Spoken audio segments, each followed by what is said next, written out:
जय हिंद दोस्तों, आप सभी का बहुत बहुत स्वागत है मेरे यूट्यूब चैनल पे।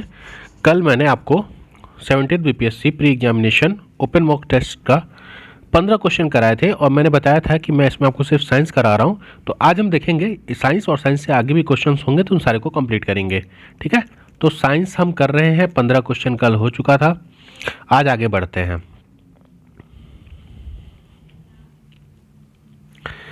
आते हैं अपने क्वेश्चन नंबर 16 पे। आपको इंग्लिश और हिंदी दोनों में क्वेश्चन दिख रहा है। ठीक है, स्टार्ट करते हैं। The value of which of the following quantities does not changes even when the places changes. पूछ रहा है कि इनमें से किस राशि का मान स्थान बदलने पर भी परिवर्तन नहीं होता है। तो इसका राइट आंसर हो जाएगा आपका, बताइए क्या राइट आंसर होगा। Option A mass.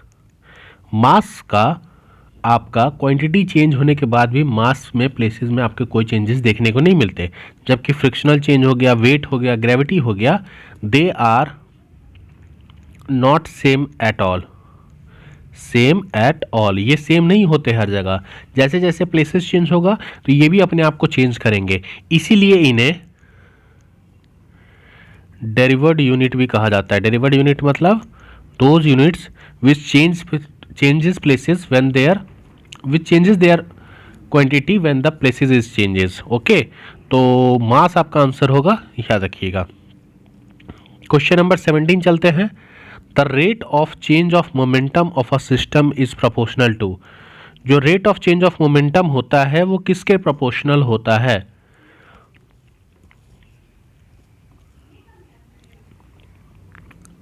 Applied displacement, force, applied potential energy, applied pressure.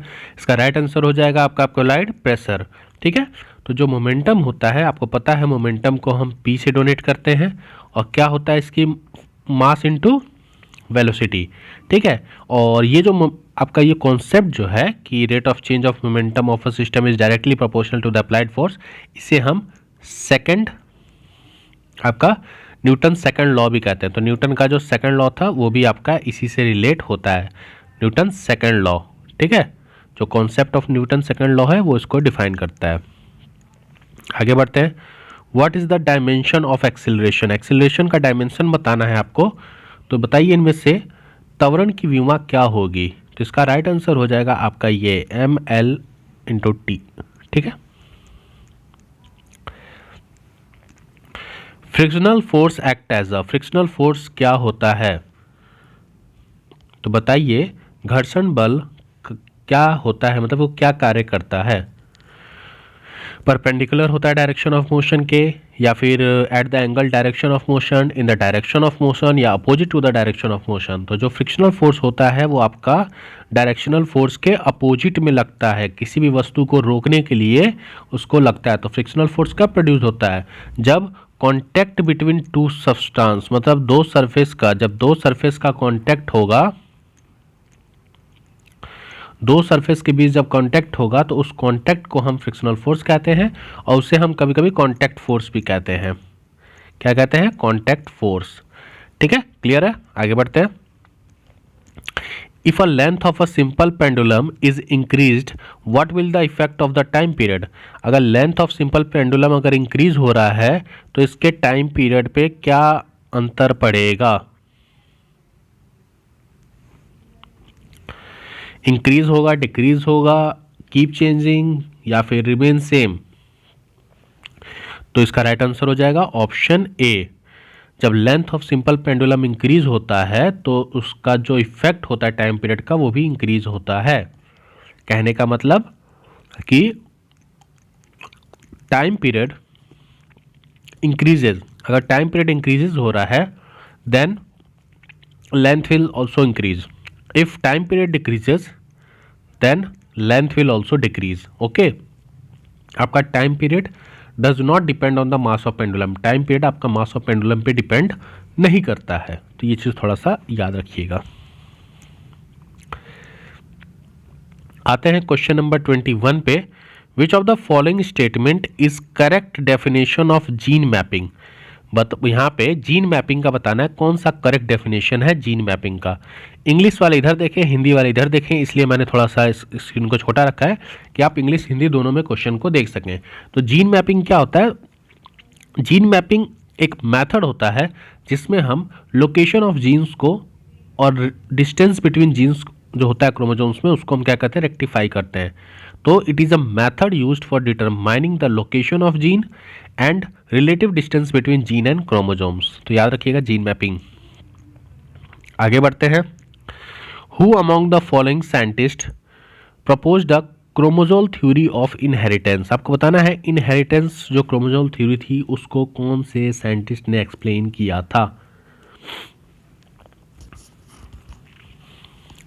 निम्नलिखित वैज्ञानिकों में से किसने वंशानुक्रम के गुणसूत्र सिद्धांत का प्रस्ताव रखा। मूलर, स्टर्न और बोवेरी, डार्विन या फिर आपका फिशर एंड हेल्डोनी।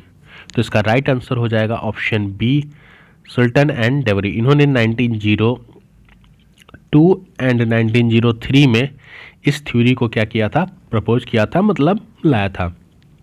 इसमें ये एक्सप्लेन क्या करते हैं, ये जो मेंडेलियन का इनहेरिटेंस था ना, क्रोमोसोम्स विथ पेयर्ड क्रोमोसोम्स, उसको इसमें इन्होंने डिफाइन किया था।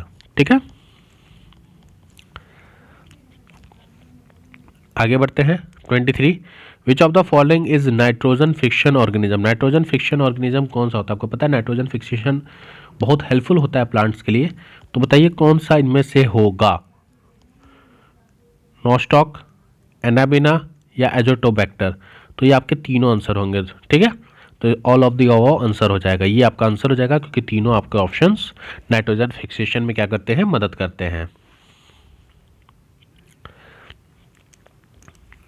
Which among the following is the most abundant element found in human body? हमारे मानव शरीर में सबसे प्रचुर मात्रा में पाया जाने वाला क्या होता है। तो सबसे अधिक मात्रा में हमारे बॉडी में क्या पाया जाता है, आयरन, सोडियम, ऑक्सीजन या आयोडीन।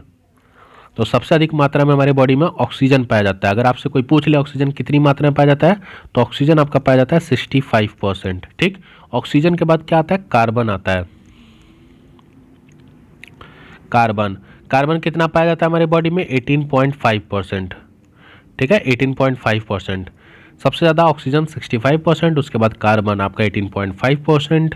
उसके बाद पूछ देगा तो हाइड्रोजन बता दीजिएगा 9.5%। नाइट्रोजन के बाद आप हाइड्रोजन 9.5%। हाइड्रोजन के बाद आपका नाइट्रोजन आता है आई थिंक 3.2%। तो ऐसे फिर कैल्शियम, फॉस्फोरस, ये सारी चीज़ें होती हैं। सबसे ज़्यादा ऑक्सीजन 65%, फिर कार्बन 18.5%, हाइड्रोजन 9.3% और नाइट्रोजन आपका 3.2%। Which of the following enzyme in saliva helps to break down the starch into maltose. बताना है लार में निम्नलिखित में से कौन सा एंजाइम स्टार्च को मालाटोस में तोड़ने में मदद करता है। जाइमेस या फिर लिपेस, एरिस्पिन या एमालाइज। इसका राइट आंसर हो जाएगा आपका ऑप्शन नंबर डी, एमालेज। ये क्या होता है, बकल कैविटी में डाइजेशन ऑफ कार्बोहाइड्रेट आपका स्टार्ट होता है। तो बकल कैविटी में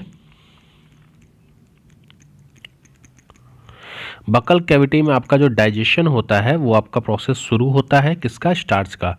तो कार्बोहाइड्रेट जो ब्रेकडाउन होता है मेल्टोस में, ये प्रोसेस बकल कैविटी में होता है।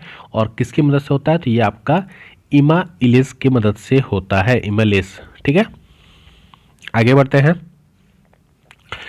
विच of the following substance are responsible for catalysing chemical reaction in the living substance.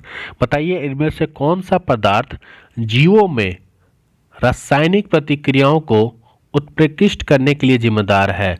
Bacteria, DNA, protein या फिर एंजाइम्स। तो कौन सा आंसर होगा, तो इसका राइट आंसर हो जाएगा आपका ऑप्शन डी, एंजाइम्स। एंजाइम्स जो होते हैं एक टाइप के बेसिकली प्रोटीन्स होते हैं जो एक्सेलरेट करते हैं रिएक्शन को लिविंग सिस्टम, मतलब ये लिविंग सिस्टम में रिएक्शन को बढ़ाते हैं। तो एंजाइम्स आपके एक टाइप के क्या होते हैं, प्रोटीन्स होते हैं। In the human body which form of glucose is stored in the liver and muscles. मानव शरीर में ग्लूकोज का कौन सा रूप यकृत और मांसपेशियों में संग्रहित होता है। न्यूक्लिक एसिड, फैट, ग्लाइकोन या फिर प्रोटीन। तो यहाँ पूछ रहा है ग्लूकोज, तो ग्लूकोज हो जाएगा ग्लाइकोकिन। ग्लाइकोकिन क्या होता है? ये आपका स्टोरेज होता है जो ग्लूकोज या फिर एनर्जी को फॉर्म करता है। 28 विच of the following chemical compound is found in the human kidney stone. Human के किडनी में जो स्टोन पाई जाती है, पत्थरी पाई जाती है, जो गुर्दे में पत्थरी पाई जाती है, वो क्यों पाई जाती है?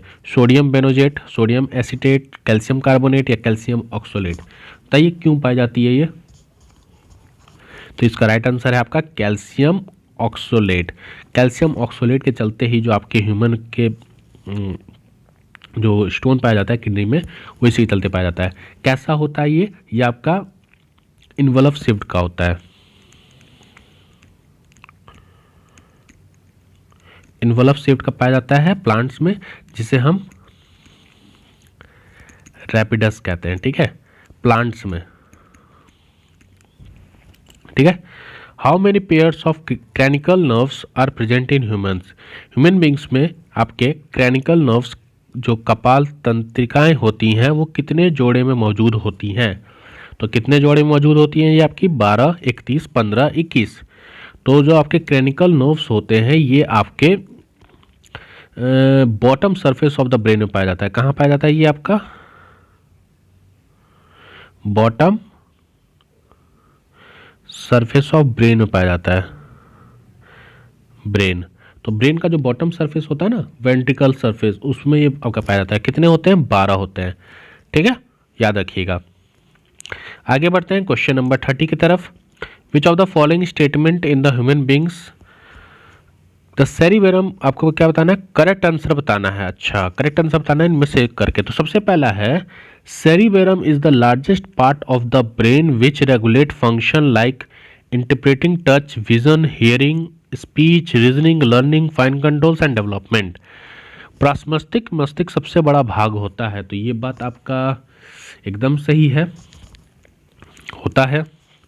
It is responsible for the balancing of body. हाँ, बैलेंसिंग ऑफ बॉडी में भी ये काम करता है, तो आपका ऑप्शन सी हो जाएगा। वैसे आपको पता है कि ब्रेन में आपके 3 पार्ट्स होते हैं, एक होता है सेरिब्रम, सेरिबेलम और मेंडुला, तो याद रखिएगा।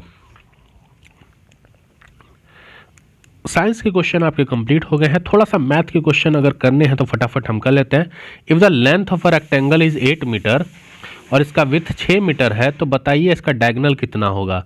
क्वेश्चन पूछा लेंथ ऑफ अ रेक्टेंगल, ये आपका सपोज रेक्टेंगल है। ठीक है, एक मान लीजिए एक 6 है, ये आपका 8 है। डायगोनल पूछा है, पाइथागोरस थ्योरम आप लगाइएगा तो 6 का स्क्वायर हो जाएगा 36, 8 का स्क्वायर हो जाएगा 64, ये आपका हो जाएगा 100, 100 का स्क्वायर रूट करेंगे पे 10 आंसर आ जाएगा। तो आपका राइट आंसर हो जाएगा ऑप्शन बी। इतना क्लियर होना चाहिए, किसी को दिक्कत नहीं होनी चाहिए इसमें। If the sum of 3 consecutive number is 48 then what will be their product. बोला है सम ऑफ 3 कॉन्जिक्यूटिव नंबर, तो पहला कॉन्जिक्यूटिव नंबर ए हो गया, दूसरा a+1 हो गया, तीसरा a+2 हो गया, ये हो गया। अब इनको हम सम कर देते हैं, तो a+1 प्लस a+2 कितना है आपका? 48 है। ठीक, यहाँ तक किसी को दिक्कत? इसको सम करोगे आप, 3a+3 इज इक्वल टू 48 आएगा, 3a उधर 45 हो जाएगा, a की वैल्यू आ जाएगी 15। a की वैल्यू 15 आ गई, तो पहला नंबर मेरा a था, तो ये हो जाएगा 15, ये हो जाएगा 16, ये हो जाएगा 17। बोला है इसमें प्रोडक्ट, तो 15 × 16 × 17, ये आप कर दीजिए। 6 5 जा 30, 0 और 7 0 0, तो लास्ट में 0 होगा, तो सब में 0 है। तो इसको अगर हम सॉल्व कर लें तो इसका आंसर आ जाएगा 4080। आप ये करके देखिएगा। ठीक है, सॉल्व करना है आपको। ये क्वेश्चन दिया है, इसको आप सॉल्व करना है। तो आप इसमें क्या करेंगे, सबसे पहले यहाँ देखिए ये 3, तो ये बन जाएगा आपका x³ माइनस y³, और नीचे क्या है, स्क्वायर के फॉर्म में है, तो ये आपका क्या हो जाएगा, x² plus xy plus y²। ठीक, तो ये आपका फॉर्म बन जाएगा। तो इसकी मीनिंग क्या होती है, x माइनस वाई होती है, तो x आपका 9.7 है, y आपका 4.3 है। इसको माइनस कीजिएगा तो 7 में से 3 गया 4, तो लास्ट में 4 इसके है, तो आपका 5.4 आंसर आ जाएगा। क्वेश्चन पूछा 160 लंबी ट्रेन, स्पीड है इसकी 62 kilometre per hour, man coming in the opposite direction, अच्छा अपोजिट डायरेक्शन से मैन आ रहा है, उसकी स्पीड 10 है, तो आओ कितना समय पे। अब एक चीज़ ध्यान रखिएगा, 160 मीटर लंबी ट्रेन है, ट्रेन की लंबाई 160 है, तो रिलेटिव स्पीड कितना हो जाएगा, 62 किलोमीटर इसकी स्पीड है और प्लस कर देंगे 10 क्योंकि अपोजिट है, तो ये हमारी रिलेटिव स्पीड कितनी हो गई, 72 किलोमीटर पर आवर, ठीक। और 160 लंबी मीटर ट्रेन है, तो 160/72 किलोमीटर है, मीटर पर सेकंड में अगर चेंज करेंगे हम तो 18/5 से इसको वो कर देंगे। अब ये कट पिट आप कर लीजिए, आपका आंसर आ जाएगा 22 और यहाँ पे क्या बनेगा, 5 से कटेगा तो 5 से 3 बार में, तो ये 10 तो 2, इससे ऐसे काट दो आप तो 8 हो जाएगा, राइट आंसर आपका 8 हो जाएगा, ठीक है। तो बाकी क्वेश्चंस हैं, मैं क्वेश्चंस दिखा दे रहा हूँ, आप जरूर ट्राई कीजिएगा। क्वेश्चन नंबर 35 देख लीजिए, क्वेश्चन नंबर 36 देख लीजिए, क्वेश्चन नंबर 37 और 38 देख लीजिए, और इसका आंसर आप कमेंट कीजिएगा, जिसका आंसर सही होगा, मैं फिर से बता रहा हूँ, आप कमेंट कीजिएगा, जिसका आंसर सही होगा मैं उस पर आपको लाइक कर दूंगा, जिससे आपको पता चल जाएगा कि किसका आंसर सही है और किसका आंसर गलत है। 39 और 40 भी देख लीजिए आप, ठीक है। तो ये हो गए, बाकी आके आपके ये आपका सेडिमेंट्री रॉक, ये ज्योग्राफी का क्वेश्चन है, तो हम नेक्स्ट क्लास में ये ज्योग्राफी वाला पोर्शन कर लेंगे। आपको क्लास अच्छी लगी तो वीडियो को लाइक शेयर करें, कमेंट करके बताएं कि क्लास कैसी लग रही है, जिससे मुझे भी मोटिवेशन मिले कि मैं अपनी ड्यूटी टाइम्स के बीच में आपकी वीडियो बना देता हूँ समय निकाल के, तो मुझे भी थोड़ा मोटिवेशन मिले। और लाइक शेयर करते रहें, अपना प्यार बनाए रखें, मिलते हैं अपने नए वीडियो में। जय हिंद।